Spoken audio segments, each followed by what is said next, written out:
ಪಿತನ ಸುತನ ಮತ್ತು ಪವಿತ್ರಾತ್ಮರ ನಾಮದಲ್ಲಿ ಆಮೇನ್. ಆತ್ಮರೇ ಎನ್ನೊಳು ನೀ ಅಗ್ನಿಯ ಮಳೆ ಸುರಿಸು, ಆತ್ಮರೇ ಎನ್ನೊಳು ನೀ ಜ್ವಲಿಸು ಪ್ರಜ್ವಲಿಸು. ಎಲಿಯನ ದೇವರೇ ಸುರಿಸಿರೆ ಅಗ್ನಿಯನು, ಎಲಿಶನ ದೇವರೇ ನೀಡಿರಿ ಶಕ್ತಿಯನು.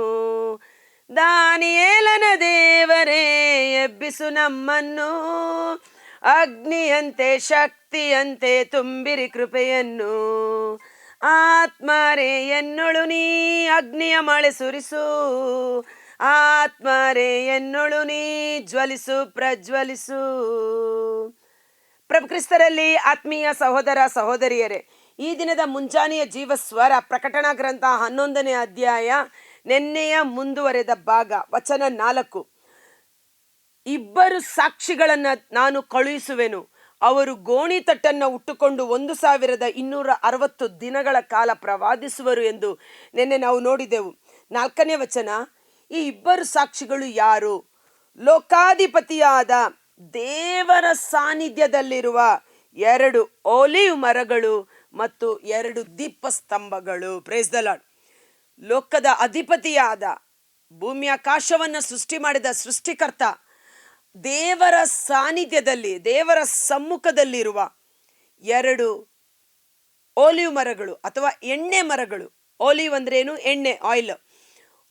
ಎಣ್ಣೆ ಮರಗಳು ಮತ್ತು 2 ದೀಪಸ್ತಂಭಗಳು ಇವರೇ ಎಂಬುದಾಗಿ. ಸೊ ಇವರು ಸ್ವರ್ಗದಿಂದ ಕಳುಹಿಸಲ್ಪಡುವ ವ್ಯಕ್ತಿಗಳಾಗಿದ್ದಾರೆ. ಯಾಕಂದ್ರೆ ಇವರು ಎಲ್ಲಿಂದ ಬರ್ತಾರೆ? ದೇವರ ಸನ್ನಿಧಾನದಲ್ಲಿರುವ 2 ಓಲಿವ್ ಮರಗಳು ಮತ್ತು 2 ಎಣ್ಣೆಯ ದೀಪಸ್ತಂಭಗಳು ಎಂಬುದಾಗಿ.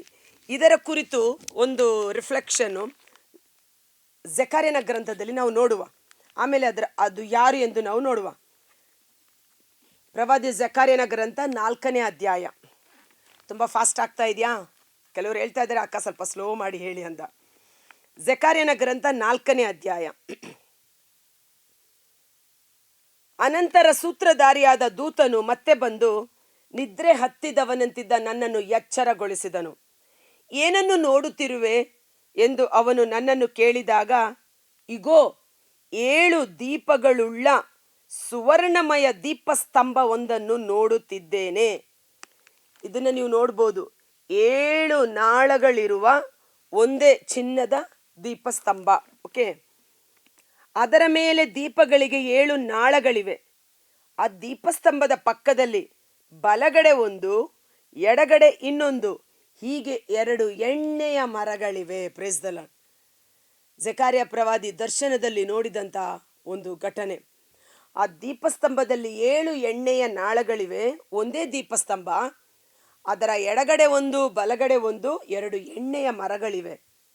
ಸೂತ್ರಧಾರಿ ಆದ ಆ ದೂತನನ್ನು, ಸ್ವಾಮಿ, ಇದು ಏನನ್ನು ಸೂಚಿಸುತ್ತದೆ ಎಂದು ಕೇಳಿದೆ. ಅದಕ್ಕೆ ಆ ದೂತನು, ಇದು ಏನೆಂದು ನಿನಗೆ ತಿಳಿಯುವುದಿಲ್ಲವೋ ಎಂದು ಪ್ರಶ್ನಿಸಿದನು. ಅದಕ್ಕೆ ನಾನು, ಇಲ್ಲ ಸ್ವಾಮಿ ಎಂದು ಉತ್ತರ ಕೊಟ್ಟೆ. ಆಗ ದೂತನು, ಈ ಸ್ತಂಭದಲ್ಲಿರುವ 7 ದೀಪಗಳು ಭೂಲೋಕದ ಎಲ್ಲ ಭಾಗಗಳನ್ನು ವೀಕ್ಷಿಸುವ ಸರ್ವೇಶ್ವರ ಸ್ವಾಮಿಯ 7 ಕಣ್ಣುಗಳನ್ನು ಸೂಚಿಸುತ್ತದೆ. ಒಂದೇ ದೀಪಸ್ತಂಭ, ಅದಕ್ಕೆ 7 ನಾಳಗಳು, ಒಂದು ಯು ಶೇಪಲ್ಲಿ ಬರುತ್ತೆ ನೋಡಿ.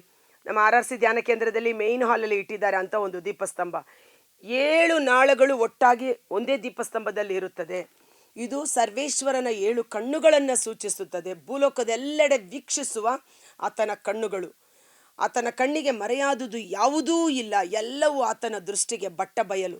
ಸೊ ದೇವರು ನನ್ನನ್ನು ನೋಡುತ್ತಿದ್ದಾರೆ ಎಂಬ ದೈವ ಭಯ ನಮ್ಮಲ್ಲಿರುವಾಗ, ದೈವ ಭಯ ಪಾಪವನ್ನು ದ್ವೇಷಿಸುವಂತೆ ಮಾಡುತ್ತದೆ.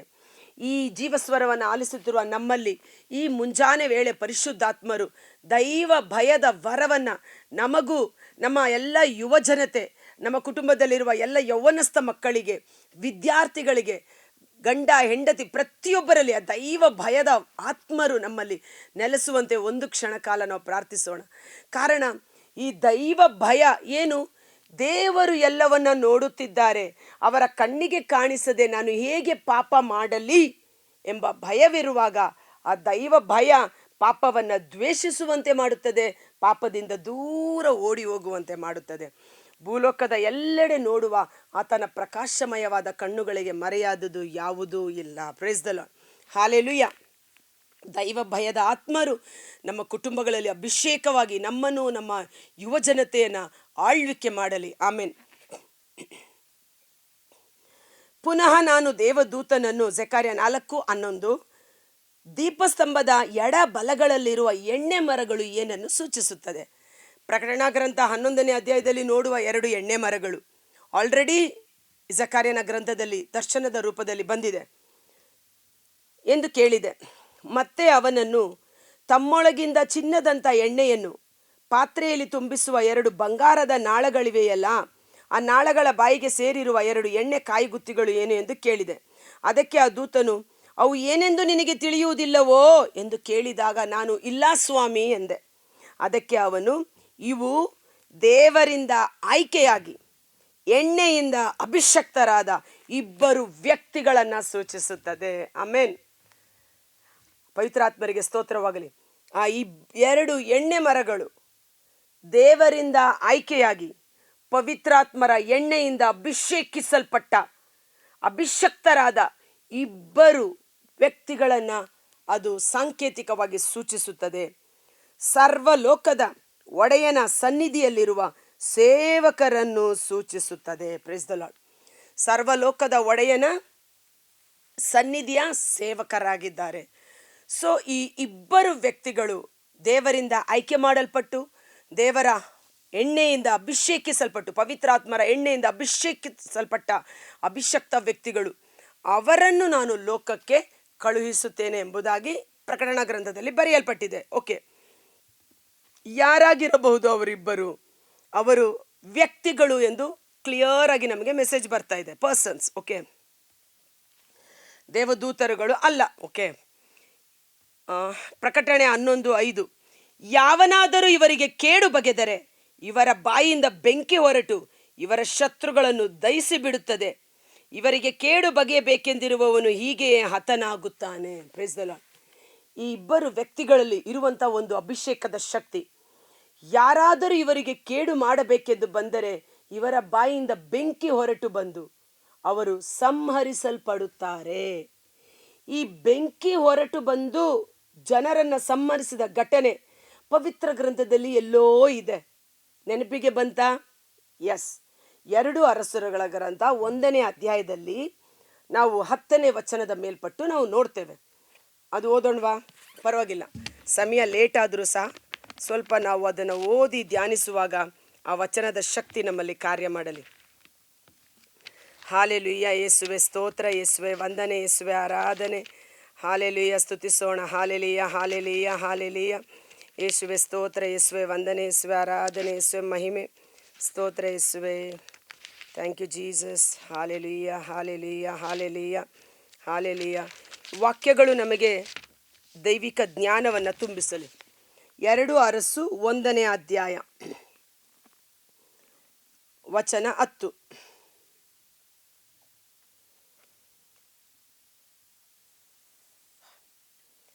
ಅದಕ್ಕೆ ಎಲೀಯನು, ನಾನು ದೈವ ಪುರುಷನಾಗಿ ಇರುವುದು ನಿಜವಾದರೆ ಆಕಾಶದಿಂದ ಬೆಂಕಿ ಬಿದ್ದು ನಿನ್ನನ್ನು ನಿನ್ನ 50 ಮಂದಿ ಸಿಪಾಯಿಗಳನ್ನು ದಹಿಸಿ ಬಿಡಲಿ ಎಂದನು. ಕೂಡಲೇ ಆಕಾಶದಿಂದ ಬೆಂಕಿ ಬಿದ್ದು ಅವನನ್ನು ಅವನ 50 ಮಂದಿ ಸಿಪಾಯಿಗಳನ್ನು ದಹಿಸಿ ಬಿಟ್ಟಿತು. ಇಲ್ಲಿ ಅಹಾಜ್ಯ ರಾಜ ಮರಣಕರವಾದ ರೋಗದಿಂದ ಹಾಸಿಗೆ ಪೀಡಿತನಾಗಿರುವ ಸಮಯದಲ್ಲಿ ನಾನು ಈ ರೋಗದಿಂದ ಗುಣಮುಖ ಆಗುತ್ತೇನೋ ಇಲ್ಲವೋ ಎಂದು ಅನ್ಯ ಜನರ ಬಳಿ ಹೋಗಿ ಶಾಸ್ತ್ರ ಶಕುನ ಕೇಳುವಂತೆ ಬಾಳ್ ದೇವತೆಯ ವಿಗ್ರಹಾರಾಧಕರ ಬಳಿ ತನ್ನ ಸೇವಕರನ್ನು ಕಳುಹಿಸುತ್ತಾನೆ. ಆ ಸಮಯದಲ್ಲಿ ಅವರನ್ನು ಎದುರುಗೊಂಡ ಎಲೀಯನು ಹೇಳುತ್ತಾನೆ, ಇಸ್ರಾಯೇಲರ ದೇವರಿಲ್ಲವೋ? ನಿಮಗೆ ವಿಚಾರಿಸಲು ಸರ್ವಶಕ್ತನಾದ ದೇವರು ಅವನ ಪ್ರವಾದಿಗಳಿಲ್ಲವೋ? ನಿಮಗೆಷ್ಟು ಧೈರ್ಯ ಅನ್ಯ ಜನರ ಬಳಿಗೆ ಹೋಗುವಿರಿ? ಹೋಗಿ ನಿಮ್ಮ ಅರಸನಿಗೆ ಹೇಳಿ, ಅವನು ಹಾಸಿಗೆಯಿಂದ ಮತ್ತೆ ಮೇಲೆ ಕೇಳುವುದಿಲ್ಲ ಎಂಬುದಾಗಿ. ಸೇವಕರು ಓಡಿ ಬಂದು ರಾಜನಿಗೆ ಹೇಳುತ್ತಾರೆ, ಹೌದಾ, ಯಾರು ಆ ವ್ಯಕ್ತಿ, ಹೇಗೆ ಇದ್ದ? ಈ ತಿಷ್ಬೀಯನಾದ ಎಲಿಯ, ದೇವರ ಸನ್ನಿಧಿ ಸೇವಕ. ದ ಐಡೆಂಟಿಫಿಕೇಶನ್ ಆಫ್ ಎಲಿಯ. ಎಲಿಯ ತನ್ನನ್ನು ಜನರಿಗೆ ಹೇಗೆ ಗುರುತಿಸಿ ಕೊಡುತ್ತಾನೆ? ಯಾರು ನೀನು ಎಂದು ಕೇಳುವಾಗ ಅವನು ಹೇಳುವಂಥದ್ದು, ಸರ್ವೇಶ್ವರನ ಸನ್ನಿಧಿ ಸೇವಕನಾದ ನಾನು ಎಲಿಯ ಎಂಬುದಾಗಿ. Praise the Lord. ಹಾಲೆಲುಯ. ಮತ್ತೆ ಪ್ರಕಟಣಾ ಗ್ರಂಥದಲ್ಲಿ ನಾವು ನೋಡುತ್ತೇವೆ, ಸರ್ವೇಶ್ವರನ ಸನ್ನಿಧಿಯ ಸೇವಕರು ಅವರು ಎಂಬುದಾಗಿ. ಸೊ ಎಲಿಯ ಆ ಸಮಯದಲ್ಲಿ ಮಾತನಾಡುವಾಗ ಬೆಂಕಿ ಇಳಿದು ಬಂದು ಆ ಆ ಆ 50 ಮಂದಿ ಶತ ಪಂಚದಶಮಿ, ಓಕೆ, 50 ಮಂದಿಯನ್ನೊಳಗೊಂಡ ಒಬ್ಬ ಲೀಡರ್ ಮತ್ತು 50 ಮಂದಿ ಸೈನಿಕರನ್ನ ಬೆಂಕಿ ಇಳಿದು ಬಂದು ದಹಿಸಿ ಬಿಡುತ್ತದೆ. ಮತ್ತೆ ಇನ್ನೊಂದು ಬ್ಯಾಚ್ ರಾಜ ಕಳಿಸ್ತಾನೆ, ಅವಾಗಲೂ ಬೆಂಕಿ ಇಳಿದು ಬಂದು ಅವರನ್ನು ದಹಿಸಿ ಬಿಡುತ್ತದೆ. 3ನೇ ಬ್ಯಾಚ್ ಬರುವಾಗ ಅವರು ಮೊಣಕಾಲೂರಿ, ನಮ್ಮ ಪ್ರಾಣ ನಿನ್ನ ಸನ್ನಿಧಾನದಲ್ಲಿ ಮೌಲ್ಯ ಉಳ್ಳದಾಗಿ ಎಣಿಕೆ ಮಾಡಲಿ, ಏನಪ್ಪ ಬೆಂಕಿ ಇಳಿಸಿ ಇಳಿಸಿ ನಮ್ಮನ್ನು ನಾಶ ಮಾಡ್ತೀಯಾ ಅನ್ನುವ ರೀತಿಯಲ್ಲಿ ರಿಕ್ವೆಸ್ಟ್ ಮಾಡಿ ತದನಂತರ ಅವರೊಟ್ಟಿಗೆ ಮಾತನಾಡುವುದನ್ನು ನಾವು ನೋಡ್ತೇವೆ. ಮತ್ತೆ ಎಲಿಯನು ಬೆಂಕಿ ತರಿಸಿದ್ದು ಎಲ್ಲಿ? 1 ಅರಸು 18ನೇ ಅಧ್ಯಾಯ ವಚನ 34 ಮೇಲ್ಪಟ್ಟು, ಸರ್ವೇಶ್ವರನೇ ನಿಜವಾದ ದೇವರು ಎಂದು ನಿರೂಪಿಸುವುದಕ್ಕಾಗಿ ಬಾಳನ 450 ಸುಳ್ಳು ಪ್ರವಾದಿಗಳ ಮುಂದೆ ಪರಲೋಕದಿಂದ ಬೆಂಕಿ ಇಳಿದು ಬಂದು ಬಲಿ ಪದಾರ್ಥವನ್ನು ದಹಿಸಿ ಸರ್ವೇಶ್ವರ ನಿಜವಾದ ದೇವರು ಎಂದು ಸಾಕ್ಷೀಕರಿಸಿದ. ಸೊ ಆದ ಕಾರಣ ಈ ಒಂದು ಅದ್ಭುತ ಕಾರ್ಯಗಳನ್ನು ಮಾಡಿದ ಎಲಿಯ ಮರಣವಿಲ್ಲದೆ ಸಶರೀರವಾಗಿ ಸ್ವರ್ಗಾರೋಹಣವಾದ ವ್ಯಕ್ತಿ. ಸೊ ಆ ಎಲಿಯ ಮತ್ತೆ ಮರಳಿ ಬರಬಹುದು, ಎಲಿಯನ ಆತ್ಮ ಮತ್ತೆ ಈ ಲೋಕದಲ್ಲಿ ಬಂದು ಕಾರ್ಯ ಮಾಡಬಹುದು ಎಂದು ಒಬ್ಬ ವ್ಯಕ್ತಿಯಾಗಿ ನಾವು ಗುರುತಿಸಬಹುದು. ಮತ್ತೊಬ್ಬ ವ್ಯಕ್ತಿ ಯಾರೆಂಬುದನ್ನು ನಾಳೆಯ ದಿನ ನಾವು ಧ್ಯಾನಿಸೋಣ. ಕರ್ತರಾದ ಯೇಸುವೇ, ಮುಂಜಾನೆ ಜೀವಸ್ವರವನ್ನು ಆಲಿಸುತ್ತಿರುವ ಪ್ರತಿಯೊಬ್ಬ ಸಹೋದರ ಸಹೋದರಿಯರು, ಅವರ ಕುಟುಂಬಗಳನ್ನು ನಿಮ್ಮ ಬಲಾಢ್ಯವಾದ ಗಾಯಗೊಂಡ ಕರಗಳಿಗೆ ಸಮರ್ಪಿಸುತ್ತೇನೆ. ಸರ್ವೇಶ್ವರನ ಸನ್ನಿಧಿಯಲ್ಲಿ ದೇವರಿಂದ ಆಯ್ಕೆ ಮಾಡಲ್ಪಟ್ಟ ಪವಿತ್ರಾತ್ಮರ ಎಣ್ಣೆಯಿಂದ ಅಭಿಷಕ್ತರಾದ 2 ಎಣ್ಣೆ ಮರಗಳಲ್ಲಿ ಒಬ್ಬರಾದ ಪ್ರವಾದಿ ಎಲಿಯ, ಆ ಎಲಿಯನ ಅಭಿಷೇಕ ಈ ಅಂತಿಮ ದಿನಗಳಲ್ಲಿ ಈ ಜೀವಸ್ವರವನ್ನು ಆಲಿಸುತ್ತಿರುವ ಪ್ರತಿಯೊಬ್ಬರಲ್ಲಿ ಇಳಿದು ಬರುವಂತಾಗಲಿ.